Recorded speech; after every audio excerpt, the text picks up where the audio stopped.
이스라엘 선교 전문 방송 브레드 TV에서 매년 봄과 가을에 진행하고 있는 이스라엘 회복 순례가 2016년 가을에도 출발합니다. 지금은 엘리야 때처럼 주 말씀이 선포되고 사랑해요 이스라엘. 주의 종 모세의 때와 같이 언약이 성취되네. 전쟁과 기근과 핍박 2016년 가을에도 역시 이스라엘을 처음 가는 분들을 위한 올리브 코스와 이스라엘의 색다른 장소, 색다른 경험을 원하는 분들을 위한 무화과 코스 두 차례 진행됩니다.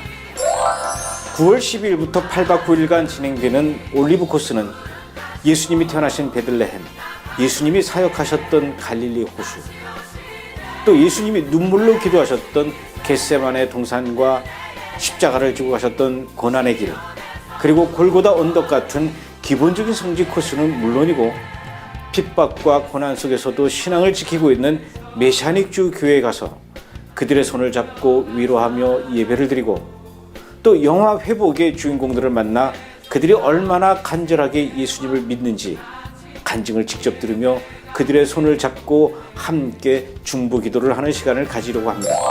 9월 19일부터 8박 9일간 진행되는 무화과 코스는 역시 기본적인 성지 코스를 방문하는 것뿐만 아니라 예루살렘 중심에 있는 기도타워를 방문해 예루살렘을 한눈에 내려다보며 정말 예루살렘의 평화를 위해서 기도하고 또 메시아닉주 교회에서 그들과 함께 예배를 드릴 것입니다.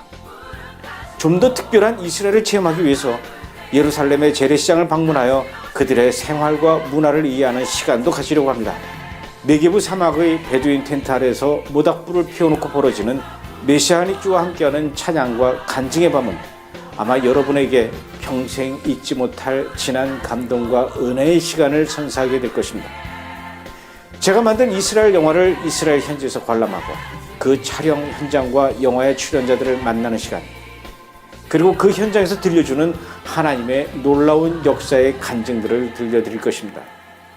저와 함께 떠나는 이스라엘 회복 순례는 기존의 성지 순례와는 그 차원이 다르죠. 이스라엘은 더 이상 관광이나 순례의 대상이 아닙니다. 우리의 기도와 관심이 필요한 대상이죠. 그런데도 과거의 유적지만 돌아다니며 사진만 찍다가 오는 성지 순례를 하시겠습니까? 아니면 현재 하나님께서 이스라엘을 통해서 어떻게 역사하고 계신지 그 현장을 직접 확인하는 시간을 갖고 이스라엘을 위해서 기도하는 시간을 가지시겠습니까?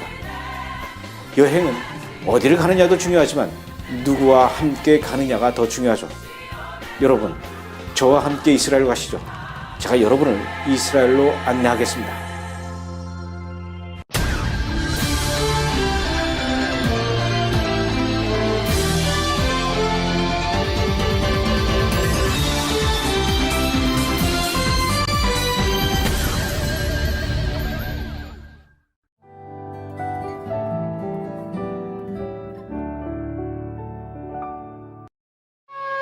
This week on Jerusalem Dateline, Israeli Prime Minister Benjamin Netanyahu takes an historic visit to Africa. He remembers the daring raid at Entebbe from 40 years ago and looks forward to the future. Plus, a look at the amazing agricultural innovations Israel is developing to bless the world. And a look at a life-size replica of Noah's Ark. You've got to see it to believe it.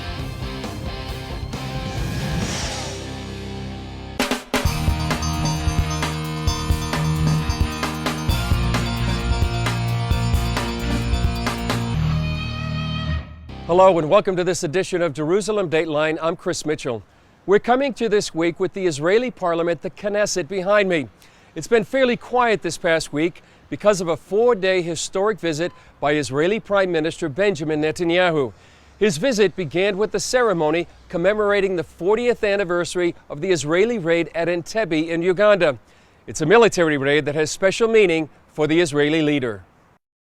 For the first time in nearly 30 years, a sitting Israeli Prime Minister visited Africa.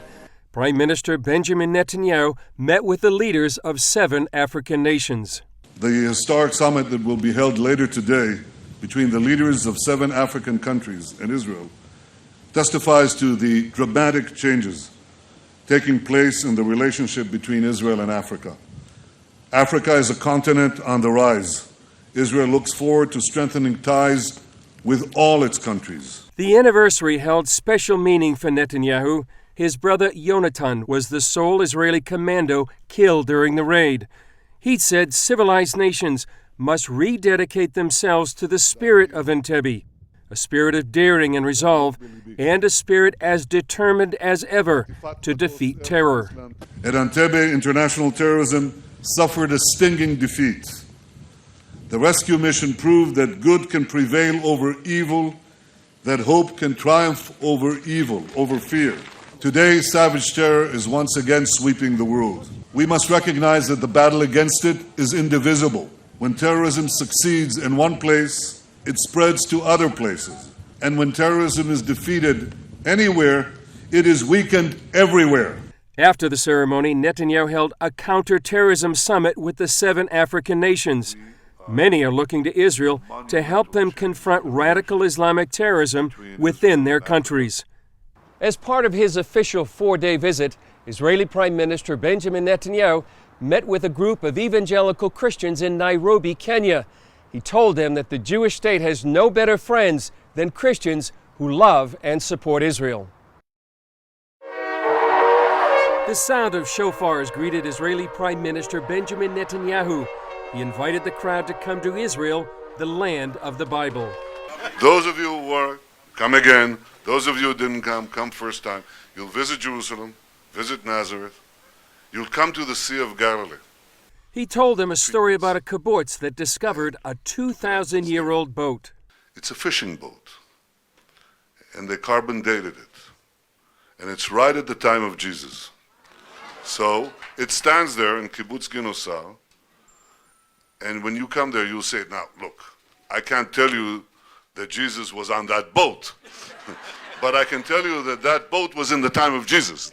He described the common bond of Jews and Christians grounded in the land of the Bible. These are real places. They speak to you and they speak to us. We came back to the land of Israel and realized the dreams of the prophets, of the ingathering of the exiles. I'm glad I have the opportunity, the privilege really, of coming to Africa to meet you. We have no better friends in the world, none. We appreciate this friendship, and we're expanding it into the continent of Africa. Israel is coming back to Africa. Africa is coming back to Israel. We want to see Africa be the success story that it can be, and we want to be part of it in everything, in water, in agriculture, in dairy production. And we are eager to share all of this with our African friends. He also described the dismal situation for Christians in the Middle East. And in the Middle East today, unfortunately, the attitude towards Christians and Christianity is not a good one. You see what is happening with Daesh in Iraq, what is happening to Christian communities and to the Yazidis and to others. There is one place in the Middle East where the Christian community is not only not shrinking, it's thriving and expanding, and it's safe, and it's welcome, and that place is Israel. You are welcome in Israel. At the end of the meeting, the Christian leaders presented Netanyahu with a gift. It's the Lion of Judah. As Israeli Prime Minister Benjamin Netanyahu said, Israel stands ready to provide Africa with all the benefits of its groundbreaking technologies, including in the area of agriculture. Here's part 1 of a story by Gordon Robertson from the award-winning series Made in Israel on some of Israel's agricultural innovations. In 1867, Mark Twain toured the land of Israel, known back then as Palestine. Here's how he described it: a desolate country whose soil is rich enough, but is given over wholly to weeds, a silent, mournful expanse. There was hardly a tree or a shrub anywhere. Palestine sits in sackcloth and ashes, desolate and unlovely. Today, Mark Twain wouldn't even recognize this land. Out of rocky soil, out of swamps, and even out of deserts, Israelis have created gardens, vineyards, and farms with some of the most innovative techniques in the world. It was just this country with incredible dynamism and energy and excitement and food and people and a sense of family and ultimately a sense of belonging. It's been said that the modern state of Israel was born on the kibbutz. So it's only natural that much of Israel's innovation was born there as well. The kibbutz is the cornerstone in a lot of ways of a lot of things in Israeli society. People came back wanting to create a collective and an equal society. And these kibbutzim became a very, very effective way to defend the land, to start getting young people engaged in agriculture. Remember, Jews were forbidden in most countries of the world to actually own land or to work the land. Jews couldn't be farmers. To all of a sudden see a generation of Jews farming the land in a collective environment, it was incredible. Before Israel even became a state, Jews by the thousands came to live there on communal farms. But when they arrived in the Promised Land, it wasn't exactly flowing with milk and honey. The coastal plains were swampy, the Galilee and the Judean hills were rocky, and the southern half of the country was mostly desert. Since the people of Israel left our homeland 2,000 years ago, the area was mismanaged. So we want to preserve and rehabilitate this holy land. The early Jewish settlers faced a number of obstacles, from bad soil to Bedouin raiders, but they faced an even bigger enemy that threatened to destroy the Jewish state before it began. In the early decades of the 20th century, Israel was a breeding ground for mosquitoes carrying malaria. They overtook the coastal plains and the Jordan Valley, the only land available for Jews to buy since the local Arabs had decided it was uninhabitable. In 1920, more than a third of all Jewish residents of Palestine had malaria. So with no other choice, they went to work. They drained the swamps and sprayed the land and changed the flow of water in irrigation canals to interrupt the mosquitoes' breeding. They were so successful that a commission from the League of Nations visited Palestine to learn what they did. Less than 20 years after Israel's statehood, the country was officially malaria-free. Once the threat of malaria was gone, Jewish settlers were free to focus on making the desert bloom. In the coastal plains, citrus groves replaced the swamps. And the Jordan Valley, once the center of the malaria epidemic, now became the country's breadbasket. The Negev desert blossomed with newly planted forests and vineyards. And the Arava, once the most arid part of Israel, became the site of a flourishing vegetable industry. All of this was accomplished in the first 20 years of Israel's statehood. In that time, they more than doubled their standard of living. And now they're using their experience to help other countries. Up next, part 2 of the amazing agricultural innovations developed by Israelis that have become blessings to the world.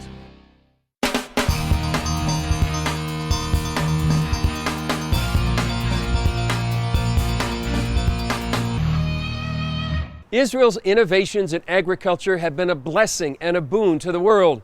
Here's part 2 of Israel's advances in farming from CBN's award-winning series, Made in Israel. In the 1970s, they created a new breed of cherry tomato that's disease-resistant and has a longer shelf life. They also bred a new kind of potato that can be grown in hot, dry climates and irrigated by salt water. These vegetables are now being grown in dry countries like Jordan, Egypt, and Morocco. Israeli scientists not only found ways to grow more crops, they also found new ways to preserve them. Grain Pro cocoons provide an inexpensive way for farmers to keep their grain market fresh by keeping out water, air, and insects. The Israeli cocoons are being used in Africa, the Far East, and even Pakistan, a nation with no diplomatic ties to Israel.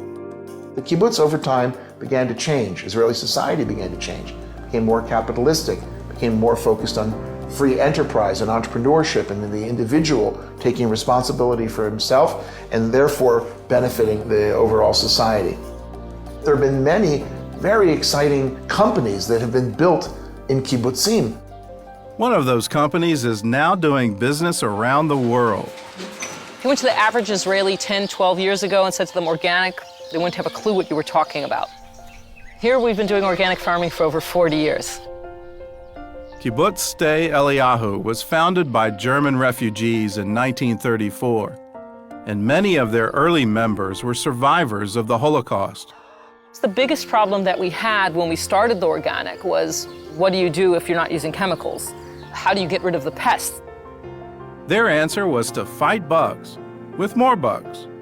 Every single thing in nature has a natural enemy. What eats or what attacks these pests that are attacking our crops? They started breeding different insects in the bomb shelter of the kibbutz.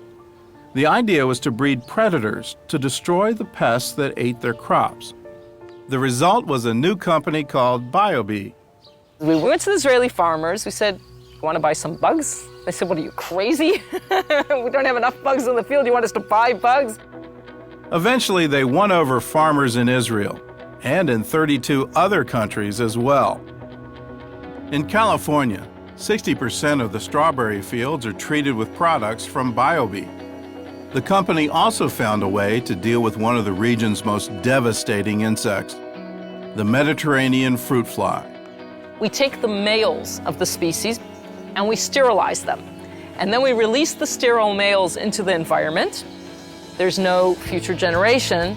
And slowly, slowly, we lower the population without using harmful chemicals. They also solved another agricultural problem: how to pollinate greenhouse plants. The classic example we like to give is tomato plants. Tomato plants in nature, in the fields, are pollinated by the wind. In Israel, the majority of our tomatoes are not grown in the fields. They're grown in greenhouses. And in a greenhouse, in a climate-controlled environment, you don't have that wind, you don't have the natural pollination. We had to find other methods of pollination. Their solution was to breed bumblebees. They collect pollen for food. They have to go and work even in cold weather conditions. They don't have stores of honey in the hive. They have to go and work. We're saving the farmer money because instead of paying people, the bees are doing the work. And the bees, unlike people, they don't miss a single flower. So once the farmers started using the bees for pollination, the yield of the tomato crops increased by 25%. In Hebrew, we say, "Ma rabu ma'asech Elokim," how great and wonderful are creations, God. And this really shows that every single thing has a reason. There's a purpose for everything, these tiny little things, and look how much good they do for us, for the world, for the farmers, for the environment. It's really, really amazing. Farmers at Sde Eliyahu not only targeted insects, they also found a creative way to get rid of rodents as well. What we used to do is basically used to take poison in a bottle, in a teaspoon, and somebody's job was to walk up and down the rows, and every time they saw a mouse hole, to take a teaspoon of poison and throw it down the hole. Now, obviously that's not ecologically friendly. On top of that, if it rains or if we irrigate our fields, all that poison's going in the grounds. So we said, what is a natural solution to rodents? And the natural solution that we found is the barn owl. The barn owl is an amazing raptor. 2 owls can capture an average of 2,000 to 5,000 mice a year. Okay, that's a lot of rodents. There was just one problem with the owls. They fly away. And one of the places they would fly to is Jordan, which is very close by. In Jordan, they were shooting them. In Arab folklore, the barn owl is a harbinger of death. And they're very superstitious about barn owls. So they see a barn owl, they shoot it. So very simply, we went to Jordan and we invited the Jordanian farmers to come to Sde Eliyahu to see what we were doing here. This was over 20 years ago. And today we have over 2,600 nesting boxes across the country. The numbers keep growing. But also it's become a wonderful program of regional cooperation, also with Jordan, also with the Palestinian Authority. This has been amazing, amazing success story. We tell the people it's not the dove bringing peace anymore to the Middle East, it's the barn owl. We're a light unto the nations, we're supposed to be anyways. If we want to really save the environment, if we really want to help the world, then we can't keep these things to ourselves. We have to share these things, we have to share this knowledge. And I think by helping others, we're helping ourselves as well. Up next, find out what's happening to Christians in the Middle East and what can be done to help them when we come back.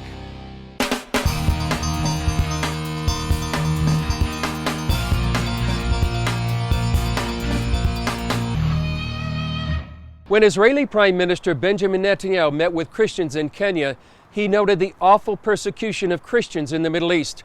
Recently, we talked with David Barton, the founder of Wall Builders, and what he's doing to help suffering believers in the region.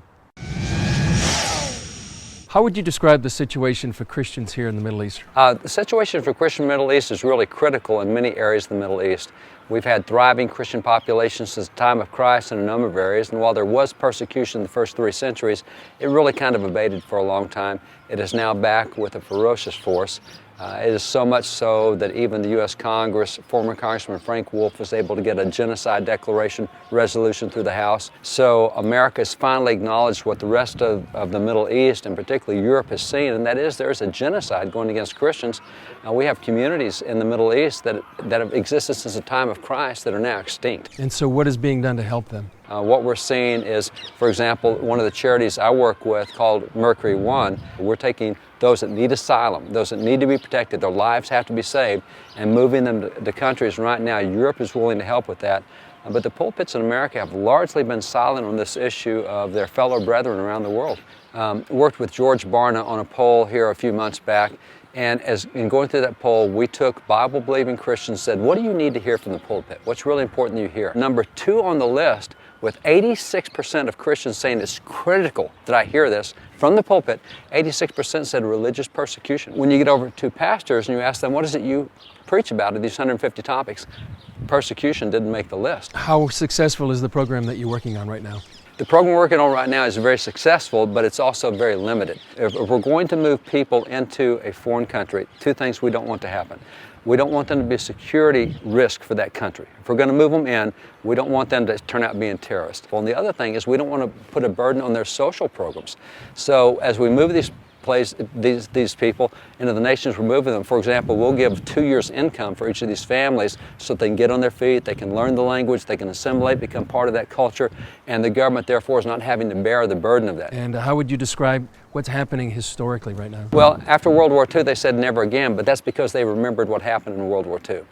You look at where we are in America today, and starting back in September of 2014, when the new history standards came out for the AP U.S. history test that's given every year, you look at those 142 pages of standards, there is no mention of the Holocaust, there is no mention of World War II, there is no D-Day, there was not even a mention of Hitler. And these are the current standards we're teaching to the brightest history kids in America. So that's why never again doesn't mean anything now, because they don't even know what World War II is. But for those who lived through it and saw what Eisenhower did when he made the German community come see what was in those boxcars and in those ovens, I mean, those people who saw it and saw images of it, never again. So what would be your message to the American church right now? American church needs to get informed, see what you can do to help. Coming up, see what some expect might become one of the major biblical attractions in the United States when we come back.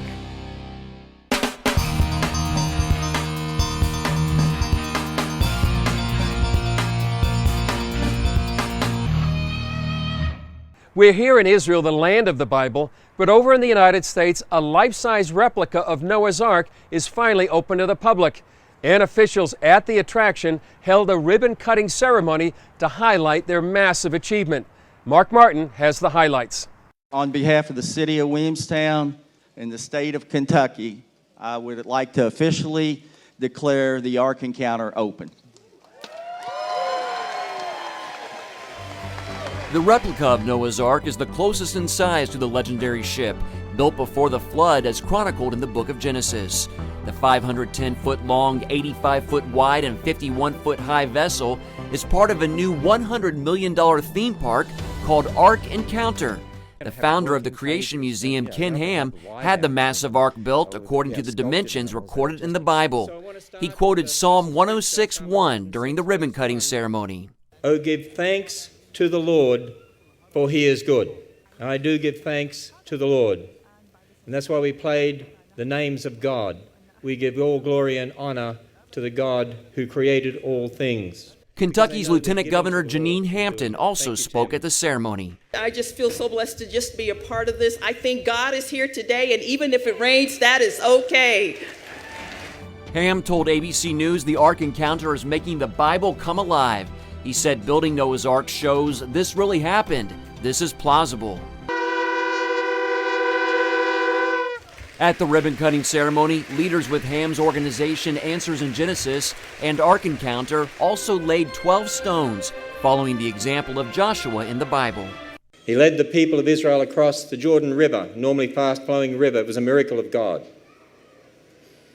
And then God told them to take 12 stones and to build a memorial as a reminder so that the coming generations would not forget who God is, and to also be a reminder to the world. Ham says the ark was built as a reminder, a symbol of the 12 stones, reminding future generations of the truth of God's Word and the Gospel. Mark Martin, CBN News. That is an amazing story. If you'd like to know more, go to our website, cbnnews.com. And when you're there, you can also see a new 10-part documentary series called Jerusalem, produced by author and historian Hannah Dembintu Harland. It deals with issues from radical Islam to the Israeli-Palestinian conflict. Be sure to check that out. Well, that's it for this edition. Thanks for joining us. Remember, you can follow us on Facebook, Twitter, or Instagram. I'm Chris Mitchell. We'll see you next time on Jerusalem Dateline.